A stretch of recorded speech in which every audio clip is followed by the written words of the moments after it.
Marie-Pierre, Océane, bonjour. Bonjour. Bonjour. On est là pour parler d'un livre qui nous a tous les deux beaucoup marqués, qui s'appelle Chienne. Qui est sorti l'année passée, il me semble, c'est ça? Oui, 2019, oui, septembre 2019. Et c'est ton tout premier livre? Premier livre publié, pas le premier livre écrit, mais... Ok. Ouais. Donc il y a eu plusieurs essais avant. Il y a eu un premier roman écrit au début de ma vingtaine. J'ai pris une année sabbatique de mes études pour écrire un roman qui était pas très bon. C'était plus pour apprendre à écrire puis apprendre à écrire vraiment. J'avais l'impression que je publierais mon premier roman peut-être à 40 ans parce que j'avais l'impression que l'écriture, c'était un long processus, trouver sa propre voix. Puis finalement, c'est celui-là que j'ai publié en premier. Et t'es contente que ce soit celui-là le premier qui soit publié? Oui, vraiment. Je trouve que c'est un livre qui me ressemble beaucoup, puis dont je suis très fière, même si ça a été une épreuve à écrire. Ça a été une épreuve à écrire comme projet, mais j'en suis vraiment très fière. Je trouve que l'écriture me ressemble beaucoup. J'ai l'impression que c'est là que je suis le plus dans ce livre-là, c'est vraiment dans l'écriture. Et dans cet ouvrage, on sent vraiment la respiration. C'est-à-dire que t'as pris ton temps au niveau de la présentation des pages. On sent vraiment que t'as voulu prendre le temps pour en parler. Oui, prendre le temps de raconter avec le plus de précision possible, en laissant le plus de silence aussi possible. Donc, la forme du fragment, pour moi, était extrêmement importante parce que je voulais vraiment traduire comment la violence dans un milieu familial est quotidienne, puis comment c'est des gestes qui sont répétitifs. Mais c'est impossible de publier un roman de 2000 pages. C'est pas intéressant à écrire non plus. Donc, pour reprendre cette idée-là de répétition, c'est pour ça que sous forme de fragment, vraiment, c'était pour que le lecteur ou la lectrice retourne constamment à la violence. Donc, on tourne la page, puis c'est pas un fil continu qui se déroule. Donc, il faut constamment revenir au haut de la page. Puis, puis le silence entre les fragments aussi, c'est pour laisser de la place aussi à l'imaginaire, puis de laisser croire aussi aux lecteurs et à lectrices, même si vous pensez que je suis en train de tout vous dire, je ne suis pas en train de tout vous dire. Donc, il y a une part du récit qui m'appartient, à laquelle vous n'avez pas accès. Puis, il y a une part d'intimité aussi dans ce roman-là, à laquelle vous n'avez pas accès. Puis, c'était important pour moi que la narratrice ait cette forme de pouvoir-là dans le récit, là. Et justement, on voit que tu commences le livre, un des premiers fragments, tu parles de ta sœur. Et en fait, j'ai eu l'impression que c'était comme, avant de nous emmener dans cette horreur que représente le livre, tu nous donnes un outil pour nous défendre, qui est justement la solidarité que tu vas avoir avec ta sœur. Est-ce que c'était volontaire de vraiment mettre ça comme pour nous rassurer en un sens?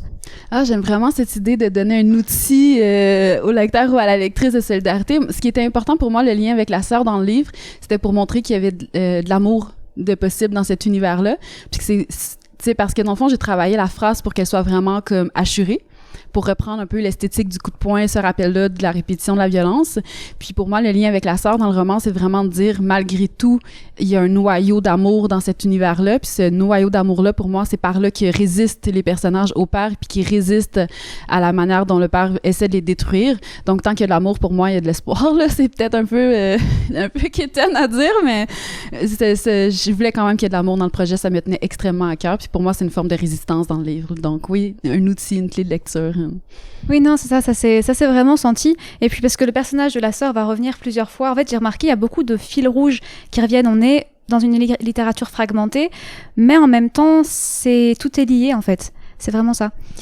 Oui. Sinon aussi, oui, je me demandais par rapport à la figure du père. Donc ça, je pense qu'on t'a déjà beaucoup posé la question, mais on va vraiment juste jamais vraiment le nommer. Il va avoir des surnoms différents. Est-ce que c'était une volonté pour qu'il représente tous les pères abusifs? Oui, c'était une forme de stratégie pour ne pas lui donner de nom aussi, c'était lui enlever une part d'humanité. Donc, c'était de le désigner par sa fonction, donc sa fonction paternelle, puis de montrer toute la violence. Pour moi, il y avait d'autant plus une violence dans sa misogynie que c'est par sa fonction paternelle qu'il peut le mieux la mettre en œuvre, cette misogynie-là, parce qu'il aurait pu agresser des femmes extérieures à ses filles, extérieures à son milieu familial. Donc, pour moi, ne pas le nommer aussi, c'était donner vraiment beaucoup de pouvoir à la narratrice qui passe par un jeu. Puis pour moi, le jeu en littérature, un jeu féminin, c'est extrêmement politique. C'est un choix politique. Puis, donc, ouais, le père, c'est un choix délibéré de pas le nommer, puis de le désigner par sa fonction. Ouais. De le réduire à sa fonction. Puis de montrer, waouh, il est pas bon dans sa fonction. Il n'a pas compris comment ça marche, la paternité. Oui, ça, c'est le moins qu'on puisse dire. À ma sœur, nous deux, contre le reste du monde. Du coup, est-ce que tu peux nous en dire plus, justement, pour ceux qui n'ont pas lu cet ouvrage, sur le contexte, justement, et sur les débuts? Oui, dans le fond, c'est à ma sœur, à nous deux contre le reste du monde, c'est vraiment l'exergue du livre. C'était pour le livre est dédié à ma sœur déjà. Puis c'était pour montrer aussi comment dans cet univers-là, le lien entre sœurs est capital, vraiment vital. Puis que c'est par là qu'il y a une force de résistance à l'univers familial qui est extrêmement violent, mais aussi pour moi, nous deux contre le reste du monde aussi, c'est de montrer comment le père, qui est un symptôme d'une société patriarcale, qui est le symptôme d'une société extrêmement misogyne. Donc c'est pas une exception, ce père-là, dans la société dans laquelle on vit. Puis c'était de montrer comment si tu réussis à...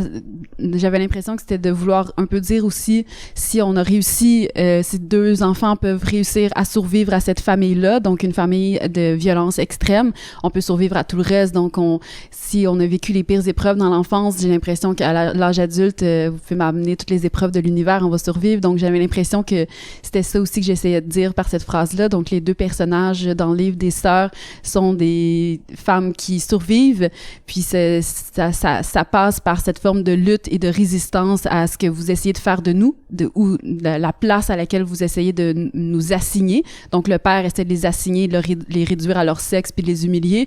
Puis après ça, elle sort de ce milieu familial-là et vivent la narratrice vit d'autres violences sexuelles à l'âge adulte avec d'autres hommes. C'est de dire, mais on peut aussi survivre à ça. Donc, puis le père est un symptôme pour moi de quelque chose de vraiment plus grand. Puis le livre aussi, ce qui était très important pour moi, c'était de montrer une autre représentation de l'inceste, parce que j'ai l'impression qu'on a une représentation qui passe vraiment par la pénétration non consentante d'une partie du corps, puis le père, lui, joue à la surface, donc c'est vraiment comme un inceste sans contact, repousser les limites le plus loin possible. Puis cette autre représentation-là, j'avais l'impression quand même qu'il y avait un certain manque dans la culture populaire, donc dans la culture, pas populaire, mais la culture tout court.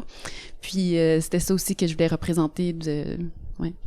Mais du coup, tu dis que ce père représente cette figure. Donc là, évidemment, récemment, il y a eu beaucoup de changements dans le monde féministe, notamment avec tous les nouveaux mouvements qui sont apparus. Est-ce que tu penses que les réactions par rapport à ton livre auraient été différentes s'il était sorti en 2008, disons ? Ah, c'est une question extrêmement intéressante. Je sais pas, mais c'est vraiment une bonne question. J'ai l'impression que peut-être qu'il y avait un espace de réception, il y avait une réceptivité avec le mouvement puis le contexte actuel pour recevoir ce livre-là aussi, puis le comprendre dans ses diverses dimensions, dans sa dimension qui se voulait quand même revendicatrice, politique, qui cherche à nommer les choses avec le plus de précision possible pour un peu créer presque un choc, là, qu'on soit pas dans la psychologie des personnages, mais qu'on soit dans les actions du personnage. Cette précision-là me tenait extrêmement à cœur.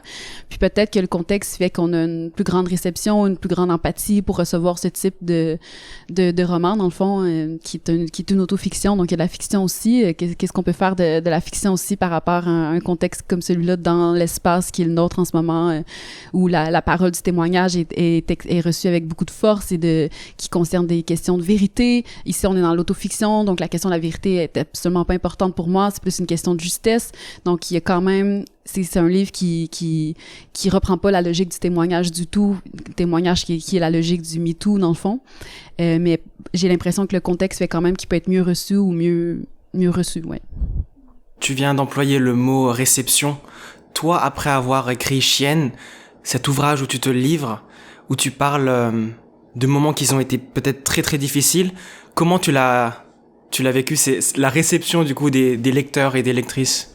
Ça m'a vraiment beaucoup touché la réception. Puis ce qui m'a le plus surprise de la publication, c'est le côté, la dimension vraiment humaine, donc de la publication, parce que c'est un livre que j'ai écrit un peu toute seule chez moi, avec ce rapport-là à l'écriture je retourne à tous les jours au texte, puis je veux pas le laisser, le texte finit par, quand je suis dans un projet d'écriture, finit par m'habiter vraiment énormément. Je suis dans la douche, puis je pense au mot de la 4e page qui était pas le bon mot. Je deviens très obsessive par le projet, mais il y a beaucoup de solitude qui vient avec l'écriture. Puis ce qui m'a le plus surprise avec la publication, c'est vraiment l'aspect humain, donc le travail avec ma maison d'édition qui est une équipe extraordinaire, donc ces rencontres-là, ces liens-là dans le salon du livre où les gens venaient me voir, venaient me rencontrer, me toucher l'épaule, donc tout ce côté humain-là m'a vraiment énormément touchée, puis c'est une chose à laquelle je m'attendais pas du tout puis qui m'a vraiment surprise, puis j'en étais vraiment très heureuse, là.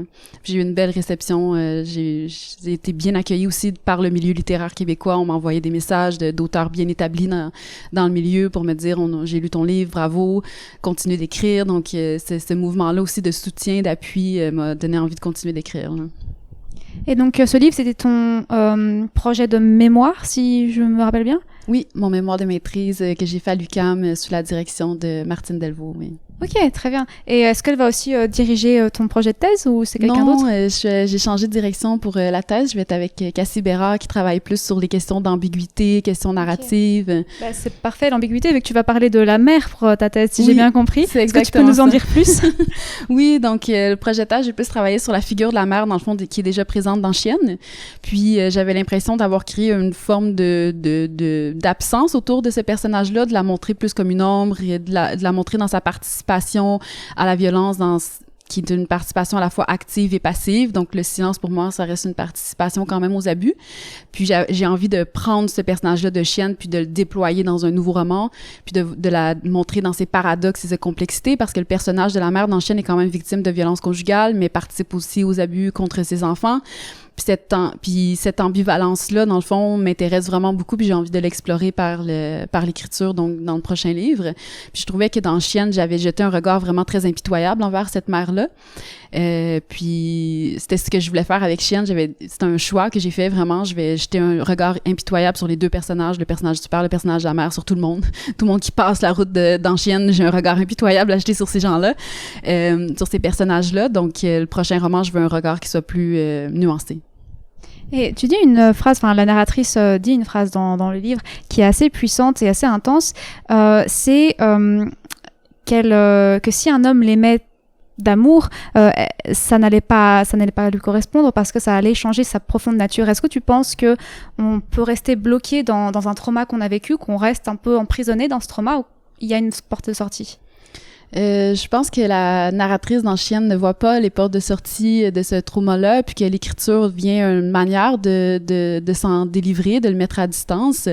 Au début du roman, elle dit « J'espère que ce roman décimera ma famille entière ». Donc, il y a cette volonté quand même de tuer, d'annihiler, de vraiment comme s'en débarrasser du trauma et du passé. Donc, je pense que cette narratrice est convaincue que l'amour n'est pas une voie possible dans sa vie, mais d'un point de vue plus intime, je pense que c'est possible de traverser le trauma. Mais ça passe pour moi par le langage, justement, par la narration. Donc, mais je pense que d'un point de vue intime, j'ai envie de dire, parce que je suis une femme qui a beaucoup d'espoir, qu'on peut s'en sortir. Là, on peut finir par le traverser. Oui, non, je suis totalement d'accord. Et tu as parlé des mots, et je trouve que c'est assez intéressant parce que dans le livre, la narratrice va justement utiliser des mots d'une violence assez forte, et c'est comme si elle utilisait la violence qu'elle subissait, qu'elle la transformait en mots pour la relancer à l'envoyeur. Oui, c'est intéressant ça. Ça devient comme reprendre c'est une narratrice que j'avais envie qu'il puisse reprendre la violence du père, donc à son propre compte, puis de montrer aussi comment le seul discours qu'on a mis dans son corps, la seule manière d'être, c'est par ce qu'on lui a inculqué, on lui a inculqué de force. Puis cette violence-là, donc qui finit, dans le fond, c'est un peu pour, je m'excuse, je l'explique bien, mais c'est un peu comme si le père s'était fait avoir. Donc, le père met vraiment beaucoup de violence dans le corps de cet enfant-là en pensant jamais que cette violence-là peut se retourner contre lui. Donc, en pensant peut-être que cette violence-là va être autodestructrice constamment. Puis la narratrice, elle fait « Hey, dans le fond, tu m'as donné tous les outils dont j'ai besoin pour me défendre de toi parce que tu m'as donné tellement d'armes, puis tellement de violence, puis tellement de coups que moi, je peux prendre ces coups-là puis cette violence-là qu'on a mis dans mon corps puis te le renvoyer à ta face, tu sais, te le renvoyer à ton visage à toi. » Donc, c'est un peu comme ce renversement au père, tu sais, ben merci de m'avoir donné toutes ces armes. Au fond, maintenant, je sais comment on peut détruire quelqu'un. Tu m'as montré comment toute ma vie, on peut détruire quelqu'un. Donc, la narratrice, elle finit par lui renvoyer à son visage à lui. Oui, non, c'est ça, vu qu'il y a un moment dans le livre où elle se rebelle un peu contre lui pour la première fois, et c'est un moment assez puissant. Moi, en le lisant, je me suis dit, enfin, oui, il souffre un peu aussi. Oui, c'est ça. Il faut que le personnage du père souffre un peu quelque part dans cette histoire. Toute la colère aussi... toute la colère de la narratrice aussi est un peu ça aussi, donc qui est une forme de révolte, puis parce que le père, il veut ses enfants extrêmement soumis, extrêmement passifs. Puis cette narratrice, elle dit, ben j'ai au moins droit à la colère, puis j'ai au moins droit à la révolte, puis t'auras pas ma peau. Ouais.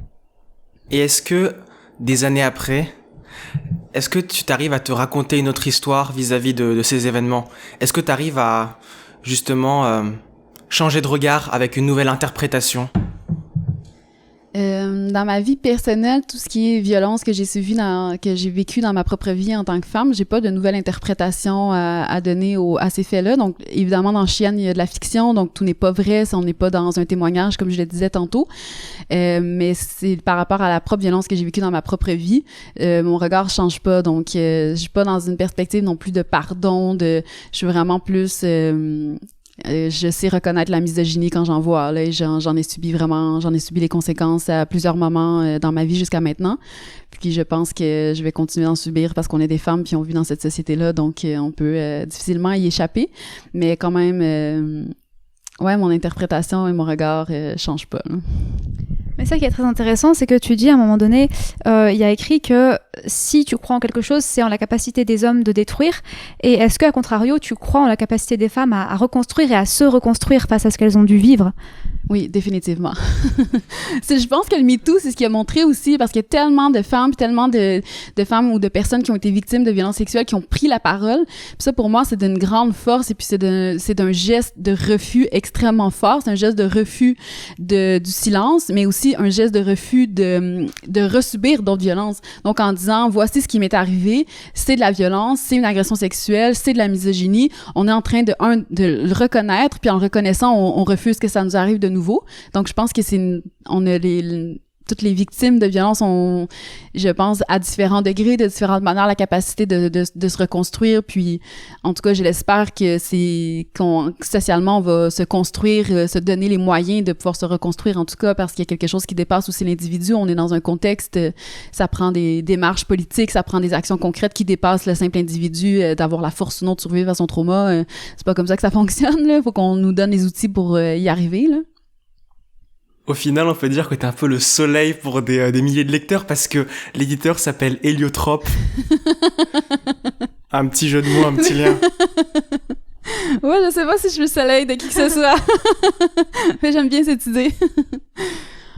Et aussi, on se demandait pour la couverture, ça c'est une couverture assez évocatrice. C'est vrai qu'on se dit pas que ça va être une autofiction sur un sujet aussi lourd. On peut penser que justement c'est tout sauf ça. Pourquoi ce choix de photos de chaîne qui, certes, est en lien avec le titre, mais pourquoi ce choix-là? Oui, c'est la maison d'édition qui m'a proposé cette couverture, puis je la trouvais, quand je l'ai reçue la première fois que j'ai vu l'image, je trouvais que c'était parfait. Puis j'étais vraiment contente parce que je trouvais que le sol, sur le plancher sur lequel est la chaîne avait l'air extrêmement dur, extrêmement inconfortable. L'enfant dans le roman, donc, est traité comme une chienne par son père, donc cette dureté-là du plancher qui, pour moi, signifie vraiment beaucoup de douleur pour le personnage dans le roman. Je trouvais que c'était juste. Puis en même temps, il y a quelque chose de très épuré, très simple. Puis c'est ce que je voulais dans le roman, qu'il y ait vraiment une narration qui soit le plus épurée. J'avais pas envie qu'il y ait beaucoup de métaphores et d'images, qu'on soit le plus près possible des actions. Puis pour moi, c'est une couverture qui correspond aussi à l'esthétique que j'ai essayé d'atteindre par l'écriture de Chienne. Donc c'est une image, j'étais très contente je suis très contente de la couverture. Et aussi avec un peu la couleur de la couverture et la vue d'ensemble, un quotidien un peu terne et gris, oui. Comme le métal. Oui, exactement. Qui reprend la logique d'un milieu familial violent. C'est métallique, froid et très peu d'amour à part entre les deux sœurs dans ce roman, donc oui. Est-ce que du coup on peut qualifier ton livre de totalement féministe ou t'as un peu de réserve par rapport à ça? Ah, c'est une question intéressante. Je pense que ce qui est féministe dans le livre, c'est le fait que la narratrice soit une femme, que ça soit écrit au jeu. Pour moi, ça, c'est vraiment un geste qui est important puis qui est féministe. Après, je sais pas si, tu sais, je pense pas que c'est un livre qui avait une visée féministe parce que on dirait que ça aurait l'impression qu'il y avait peut-être une leçon à aller donner ou un agenda féministe. Mais je pense que mon écriture en soi se veut quand même féministe parce que je le suis. Pour moi, le féminisme, c'est une éthique de vie, donc c'est extrêmement important dans ma vie. Donc, le fait d'écrire aussi, pour moi, ça fait partie de mon féminisme. Est-ce que la narratrice est féministe ou pas? J'en ai aucune idée. Mais je pense que le fait que ça soit écrit au jeu, pour moi, est quelque chose quand même de à tout le moins politique, là. Et quand je vois un peu l'environnement qui nous entoure, je vois beaucoup de nature, de plantes.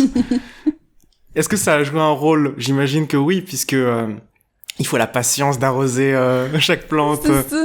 Mais c'est nouveau pendant la pandémie, c'est pendant la pandémie que je me suis acheté des plantes, puis que j'ai appris à en prendre soin aussi, de se veiller à mes plantes, puis ouais, c'est vraiment nouveau dans ma vie que j'ai cet espace-là mental aussi pour en prendre soin, puis j'aime bien ça, prendre soin des plantes. C'est ma nouvelle passion de pandémie. Oui, je pense qu'on s'est tous découvert des passions assez incongrues. Exactement. Durant la pandémie. Oui, et J'avais quelque chose en tête qui m'est totalement sorti de la tête. Vas-y, si... Et du coup, en lien avec ton mode de vie actuel, comment tu pourrais le décrire? Parce que est-ce que pour avoir des idées, de l'inspiration pour ce volume 2, est-ce que tu fais des marches? Est-ce que tu... Mon mode de vie actuel implique vraiment beaucoup de liberté, donc vraiment beaucoup d'espace de réflexion. Oui, je vais marcher à tous les jours, puis je suis blessée en ce moment, donc j'ai un peu arrêté la boxe, mais je fais de la boxe aussi, donc c'est des espaces... j'ai vraiment beaucoup d'espace de liberté dans ma vie, puis je pense que ça va faciliter l'entrée dans le deuxième projet, donc j'ai envie de commencer à écrire le deuxième roman cet été. Puis je me suis aménagé vraiment beaucoup d'espace pour la réflexion aussi. Moi, il y a beaucoup de réflexion qui vient avant que je m'assoie puis que je commence à écrire, donc j'ai vraiment envie et besoin même de savoir un peu où je vais aller. Puis, je pense que ce qui décrit le mieux mon mode de vie actuellement, c'est vraiment la liberté, là. Je suis en très grande quête de liberté.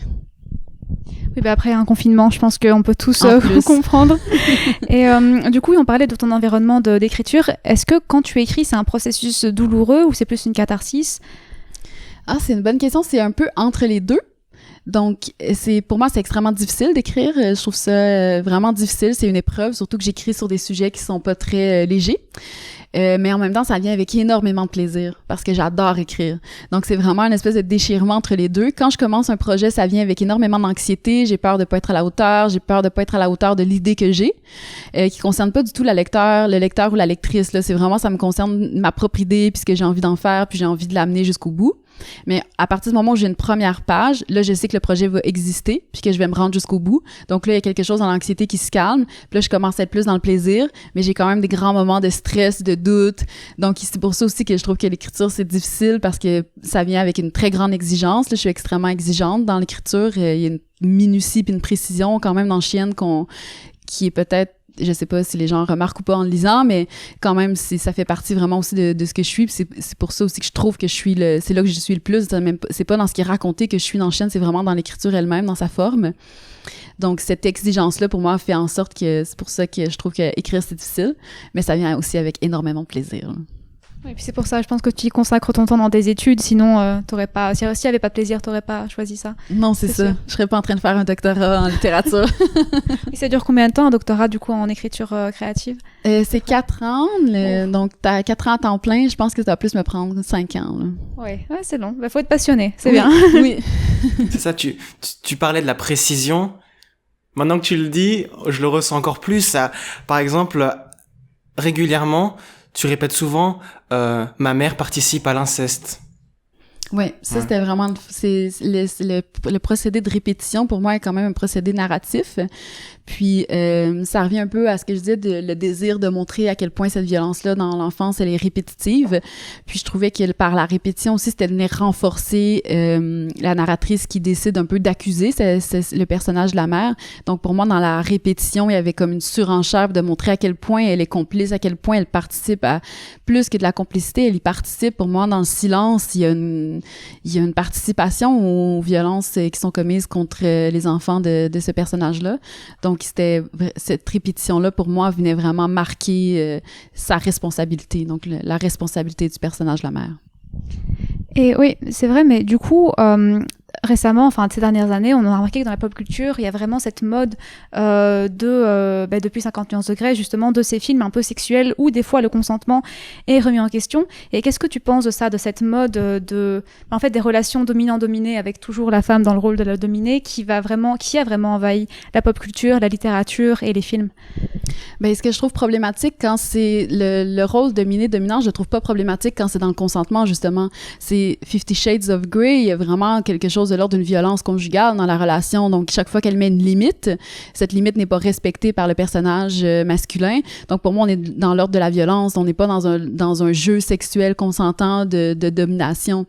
Donc, j'ai un très grand problème avec les représentations qui mettent en scène des personnages qui vivent de la violence conjugale puis qu'on essaie de le faire passer pour autre chose. Donc, 50 Shades of Grey, c'est vraiment ça. On essaie de le faire passer pour du plaisir sexuel alors que c'est pas ça qui se passe. Elle est complètement dominée dans le fond, mais dans le mauvais sens du terme, pas dans le sens d'un jeu consentant et de tester les limites des rapports sexuels. On est vraiment dans une début de dynamique de relation de violence conjugale. Donc, on pourrait, j'ai l'impression que peut-être que socialement, il faudrait qu'on prenne une espèce de pacte implicite que quand on parle de violence conjugale, c'est pour la dénoncer, là.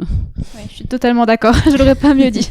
Et Marie-Pierre, est-ce que tu vois dans Chienne l'esquisse d'une adaptation, justement, peut-être pas au cinéma, mais sous une autre forme?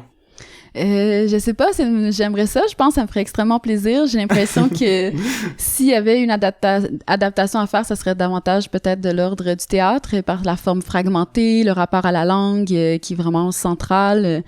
Mais je serais très contente si ça arrivait.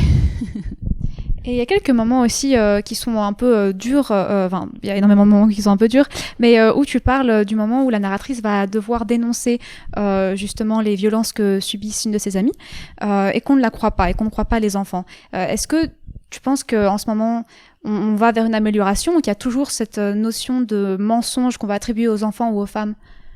Mais j'espère qu'on va voir une amélioration parce que là, je pense qu'on en a ras-le-bol là, de pas être cru quand on parle. Puis j'ai une féministe que j'aime beaucoup qui s'appelle Catherine McKinnon, qui est avocate, disait que dans le viol, c'est le seul crime contre la personne pour lequel on demande le consentement de la victime. Et on est encore, elle écrivait dans les années 80, on est encore dans cette logique-là. Donc, étiez-vous ou non consentante à vivre des violences? C'est une question qui est complètement aberrante parce qu'on a lié le sexuel tellement de violence. Donc, dans la pornographie, ça passe par tellement de violence.